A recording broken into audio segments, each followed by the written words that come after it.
الملتقى الأول للموجهين والمدرسين والنشطاء الذي نظمه مسؤولي التربية والتعليم بالمناطق الأمازيغية وقسم اللغة الأمازيغية نالوت بتاريخ 18/20/1966 أمازيغي 1/2/6/2016. أولاً تفعيل قرار فتح قسم اللغة الأمازيغية بكلية التربية والتعليم بكلية التربية نالوت. تفعيل قرار فتح قسم اللغة الأمازيغية بكلية التربية نالوت. 2. إدراج النشاطات الأمازيغية من ضمن نشاطات الأقسام بالمؤسسات التعليمية والتدريبية والجانبية. 3.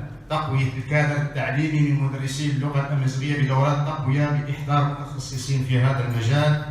4. إدراج وإدماج منهج المصطلحات القانونية في التعليم الأكاديمي.